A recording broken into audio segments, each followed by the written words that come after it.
नमस्कार साथियों, फिर से मैं एक वीडियो लेकर आया हूँ। बाल विकास एवं शिक्षा शास्त्र भाग 1। चलिए स्टार्ट करता हूँ। क्वेश्चन नंबर 1, निम्नलिखित में कौन सी संज्ञानात्मक क्रिया दी गई सूचना के विश्लेषण के लिए प्रयोग में लाई जाती है? तो इसका आंसर होगा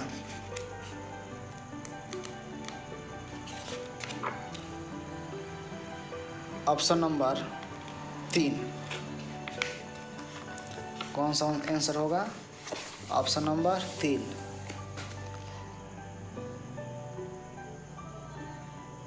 ऑप्शन नंबर 3 अंतर करना। फिर आगे बढ़ते हैं। क्वेश्चन नंबर 2 देखते हैं। क्वेश्चन नंबर 2, राजेश अति लोलुप पाठक है। वह अपने कोर्स की पुस्तकें पढ़ने के अतिरिक्त प्रायः पुस्तकालय जाता है और भिन्न प्रकरणों पर पुस्तकें पढ़ता है। इतना ही नहीं, राजेश भोजन अवकाश में अपने परियोजना कार्य करता है। उसे परीक्षाओं के लिए पढ़ने के लिए अपने शिक्षकों अथवा अभिभावकों द्वारा कभी भी कहने की ज़रूरत नहीं है और वह वास्तव में सीखने का आनंद लेता नजर आता है। उसे डैश के रूप में सर्वाधिक बेहतर रूप में वर्णित किया जा सकता है। तो जो 2 नंबर का आंसर होगा वो होगा 1। क्वेश्चन नंबर 2 का आंसर होगा 1। आंतरिक रूप से अभिप्रेरित शिक्षार्थी। आंतरिक रूप से अभिप्रेरित शिक्षार्थी। Question number 3। क्वेश्चन नंबर 3 देखते हैं। कौन सा क्वेश्चन? तो क्वेश्चन 3, भाषा विकास में सहयोग करने का कौन सा तरीका गलत है? भाषा विकास में सहयोग करने का कौन सा तरीका गलत है? तो 3 का जो आंसर होगा वो होगा 2। 3 का आंसर 2, यानी कि उसकी अपनी भाषा के प्रयोग को अमान्य करना। क्वेश्चन नंबर 3 का आंसर 2। आगे बढ़ते हैं। क्वेश्चन नंबर 4,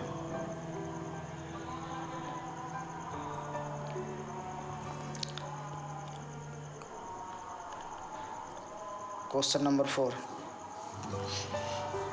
मानव वृद्धि एवं विकास की समझ शिक्षक डैश को योग्य बनाती है। क्वेश्चन नंबर 4 का होता है, मानव वृद्धि एवं विकास की समझ शिक्षक डैश का योग्य बनाती है। तो 4 का आंसर होगा वो 3 होगा, विविध शिक्षार्थियों के शिक्षण के बारे में स्पष्टता। क्वेश्चन नंबर 4 का जो आंसर है 3। आगे बढ़ते हैं। क्वेश्चन नंबर 5 पे जाते हैं।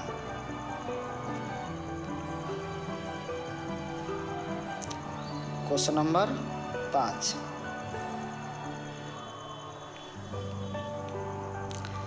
निम्नलिखित में कौन सा कथन सत्य है?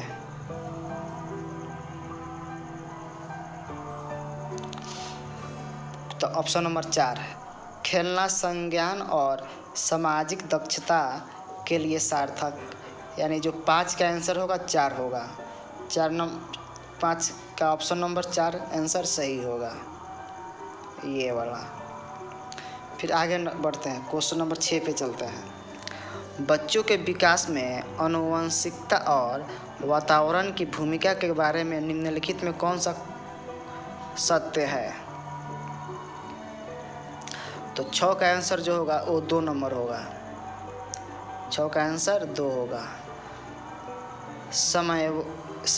समवयस्कों और पितृक का सापेक्ष योगदान योगात्मक नहीं होता, यानी 6 का जो आंसर होगा 2 होगा।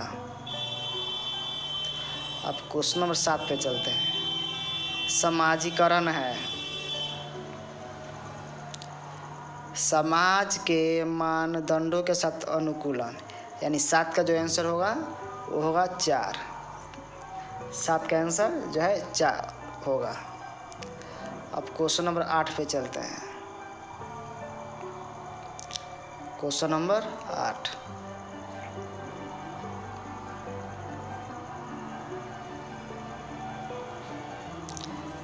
एपीटी शिक्षक क्रिकेट के खेल में अपने शिक्षार्थियों के क्षेत्र रक्षण को सुधारना चाहता है। निम्न में से कौन सी युक्ति शिक्षार्थियों को अपना लक्ष्य प्राप्त करने में सर्वाधिक सहायक है? तो जो इसका आंसर होगा 1, शिक्षार्थियों को क्षेत्र रक्षण का अधिक अभ्यास करवाना। अब आते हैं क्वेश्चन नंबर 9। क्वेश्चन नंबर 9 कहता है एक शिक्षिका अपने शिक्षार्थियों की इस रूप में मदद करना चाहती है कि वे एक स्थिति की अनेक दृष्टिकोणों की सराहना कर सकें। वह विभिन्न समूहों में एक स्थिति पर वाद विवाद करने के अनेक अवसर उपलब्ध कराती है। वाइगोत्स्की के परिप्रेक्ष्य के अनुसार उसके शिक्षार्थी विभिन्न दृष्टिकोणों को डैश करेंगे और अपने तरीके से उस स्थिति में अनेक परिप्रेक्ष्य विकसित करेंगे। तो क्वेश्चन नंबर 9 कहता है का आंसर जो होगा 2 नंबर होगा, आत्मसात। क्वेश्चन नंबर 9 का जो आंसर होगा वो होगा आत्मसात। अब क्वेश्चन नंबर 10 देखते हैं। क्वेश्चन नंबर 10 में आते हैं। सीता ने हाथ से दाल और चावल खाना सीख लिया है। जब उसे दाल और चावल दिए जाते हैं तो वह दाल चावल मिलाकर खाने लगती है। उसने चीज़ों को करने के लिए अपने स्कीमा में दाल और चावल खाने को डैश कर लिया है। जो उसका आंसर होगा 10 का वो होगा 3, अनुकूलित। 10 का आंसर होगा अनुकूलित, 10 का 3। अब आगे बढ़ते हैं, क्वेश्चन नंबर 11 में चलते हैं। क्वेश्चन नंबर 11, डैश के अतिरिक्त बुद्धि के निम्नलिखित पक्षों को स्टर्नबर्ग के त्रितंत्र सिद्धांत में संबोधित किया गया है। तो क्वेश्चन नंबर 11 का जो आंसर होगा 1 नंबर होगा, संदर्भगत। क्वेश्चन नंबर 11 का 1। अब क्वेश्चन नंबर 12 पर चलते हैं। क्वेश्चन नंबर 12, हॉवर्ड गार्डनर का बुद्धि का सिद्धांत डैश पर बल देता है। जो 12 का आंसर होगा वो होगा 4। 12 का आंसर होगा 4। प्रत्येक व्यक्ति की विलक्षण योग्यताओं, यानी जो 12 का आंसर होगा वो होगा 4। अब क्वेश्चन नंबर 13 पर चलते हैं। फ च ध्वनियाँ हैं। थ फ च ध्वनियाँ हैं। स्वनिम। जो 13 का आंसर होगा वो होगा 1, स्वनिम। 13 का आंसर 1। अब क्वेश्चन नंबर 14, कक्षा में जेंडर रूढ़िबद्धता से बचने के लिए एक शिक्षक को लड़के लड़कियों को एक साथ अपारंपरिक भूमिकाओं में रखना चाहिए। यानी 14 का जो आंसर होगा वो होगा 2। 14 का आंसर 2। अब क्वेश्चन नंबर आगे 15 चलते हैं। विद्यालयों में किसके लिए वैयक्तिक भिन्नताओं को पूरा करना चाहिए? जो 15 का आंसर होगा वो होगा 4। 15 का आंसर होगा 4। यह समझने के लिए कि क्या शिक्षार्थी सीखने के योग्य या अयोग्य है। जो 15 का आंसर होगा वो होगा 4। अब क्वेश्चन नंबर 16 पर चलते हैं। क्वेश्चन नंबर 16, शिक्षार्थियों में व्यक्तिक भिन्नताओं को संबोधित करने के लिए एक विद्यालय किस प्रकार का सहयोग उपलब्ध करवा सकता है? जो 16 का आंसर होगा वो होगा 2। 16 का आंसर 2। बाल केंद्रित पाठ्यचर्या का पालन करना और शिक्षार्थियों को सीखने के अनेक अवसर उपलब्ध कराना। 16 का जो आंसर होगा वो होगा 2। अब क्वेश्चन नंबर 17 पे चलते हैं। Question number 17।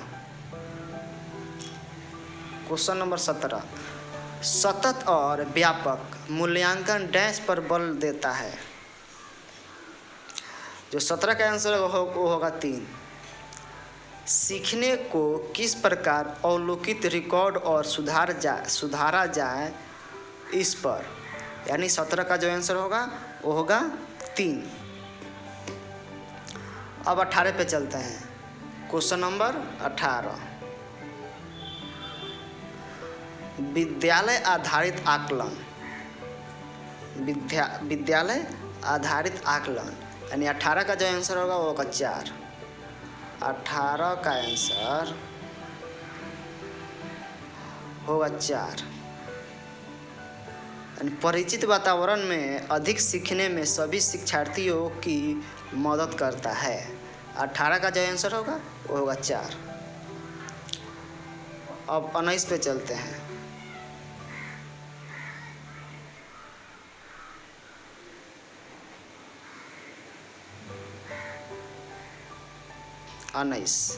अब 19 पे चलते हैं। क्वेश्चन नंबर जो है 19 है। सीखने की तत्परता डैश की ओर संकेत करती है। क्वेश्चन नंबर 19 कहता है सीखने की तत्परता डैश की ओर संकेत करती है, यानी क्वेश्चन नंबर 19 का जो आंसर होगा वो होगा 3। सीखने के सत्यात्मक में शिक्षार्थियों का वर्तमान संज्ञानात्मक स्तर, यानी जो आंसर 19 का होगा वो होगा 3 नंबर, 19 का 3। अब 20 पे आते हैं। क्वेश्चन नंबर 20,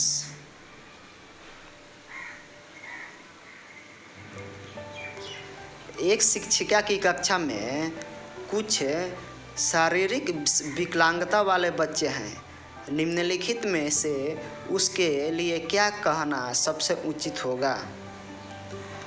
तो 20 का जो आंसर होगा वो होगा 3। शारीरिक रूप में असुविधाग्रस्त बच्चे कक्षा में ही कोई वैकल्पिक गतिविधि कर सकते हैं, यानी कि 20 का जो आंसर होगा वो होगा 3।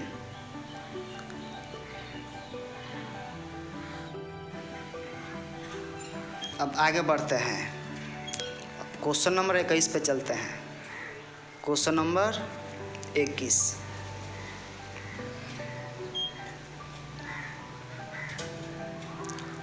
क्वेश्चन नंबर 21 पे चलते हैं।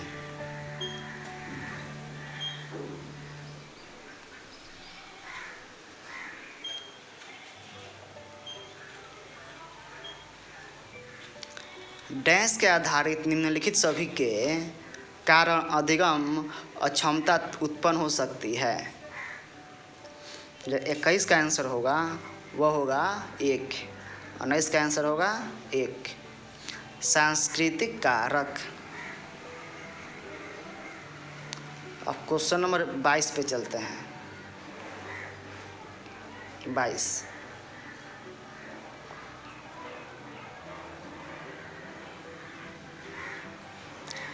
एक समावेशी विद्यालय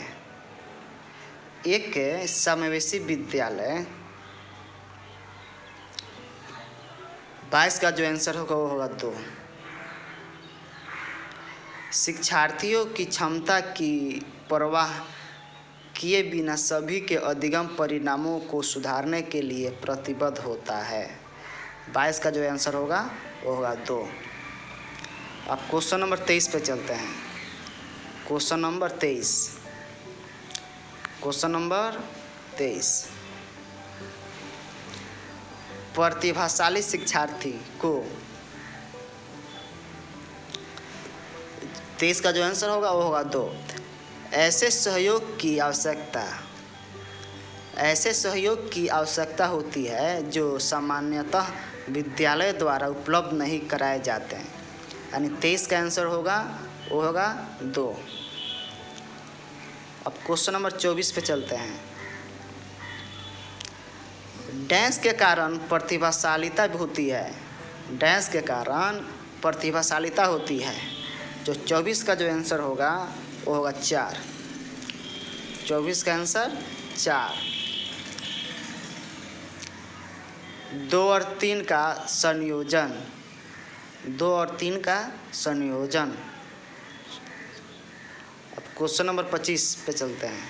क्वेश्चन नंबर 25,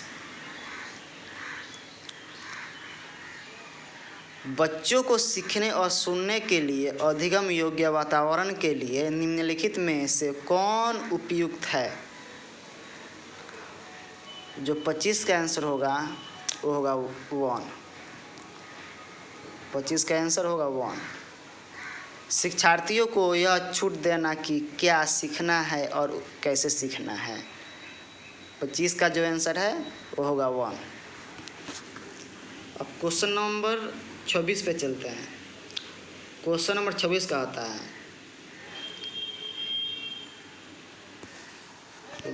गतिक कौशलों में अधिगम निर्योग्यता डैश कहलाती है। 26 का जो आंसर होगा वो होगा 2 नंबर, डिस्प्रेक्सिया।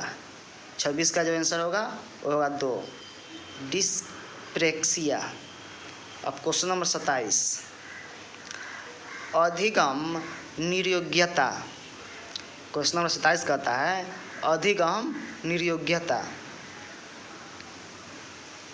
तो इसका आंसर होगा 3, एक चर अवस्था। 27 का जो आंसर होगा वो होगा 3, 27 का 3, एक चर अवस्था है।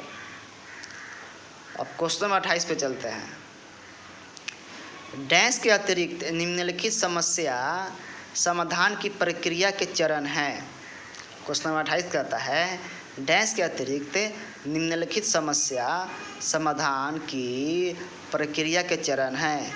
28 का जो आंसर है वो है 1, परिणामों की आशा करना।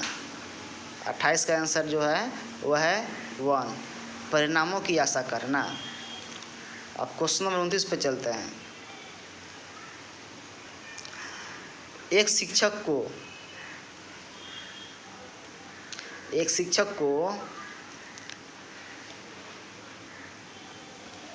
जब विद्यार्थी विचारों को संप्रेषित करने की कोशिश कर रहे हो तो उन्हें ठीक नहीं करना चाहिए।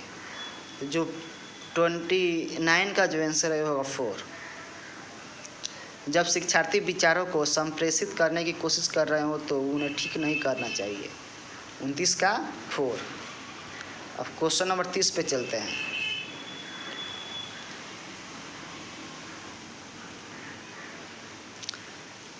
क्वेश्चन नंबर 30, सीमा परीक्षा में A+ ग्रेड प्राप्त करने के लिए अति इच्छुक है।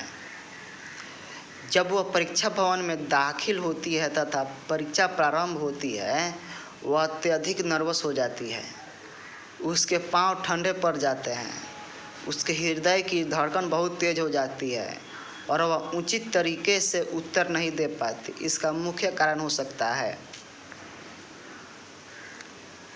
जो 30 का आंसर होगा वो होगा 1।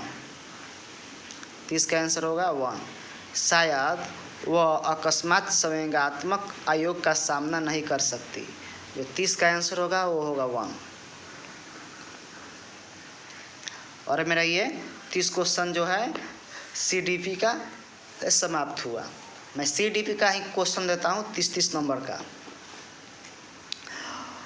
और मेरा वीडियो कैसे लगा उसको कमेंट करके ज़रूर बताएं, और ज़्यादा से ज़्यादा जानकारी के लिए भी कमेंट करें ताकि मैं उस पर वीडियो बनाकर आप तक पहुंचा सकूं।